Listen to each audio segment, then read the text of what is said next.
Salam dostlar, xoş gördük. Bugün rus dilində B1 səviyyəsində cümlə qurmaq üçün nələri bilmək lazımdır, onları qısa izah edəcəyəm. Öncə bilirik ki, A1 səviyyəsində cümlə qurmaq üçün mövzu, sonra feili, sonra isə əlavəni, obyektləri deyirik. Misal üçün, o Moskvada yaşayır, o yaşayır Moskvada. Birinci şəxs, sonra feil, sonra isə əlavə. Mən kitab oxuyuram da, misal üçün, mən oxuyuram, kitab oxuyuram, yəni feil ikinci olur, sonra isə kitab. Bir səviyyəsində isə cümlələr biraz daha mürəkkəb olur. Bir səviyyəsində olan mürəkkəb cümlələr adətən iki dənə sadə cümləni birləşdiricilərlə birləşdirir. Məsələn, və, amma, lakin kimi birləşdiricilərlə. Я читаю книгу, и мой брат смотрит телевизор. İkinci isə asılı cümlələrdir. İkinci cümlə əsasən birincidən asılı olur. Çünki əgər zaman, ki kimi şəkilçilərlə birinci cümləyə bağlı olur. Я останусь дома, потому что идет дождь. Если ты придешь, мы пойдем в кино.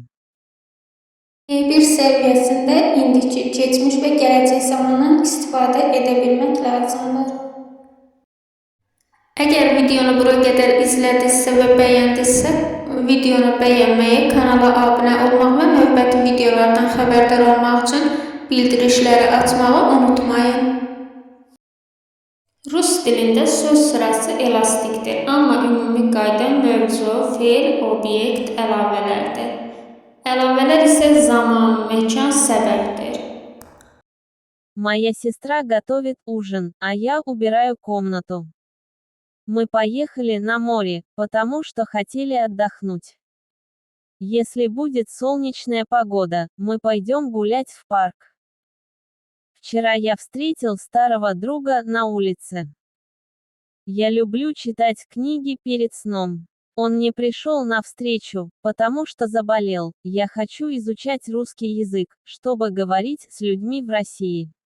Мы смотрим фильм каждый вечер после ужина. Она живет в большом городе и работает в офисе. Когда я был маленький, я часто ездил к бабушке в деревню.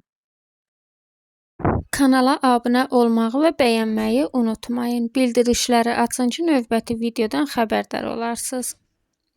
İzlədiyiniz üçün təşəkkür.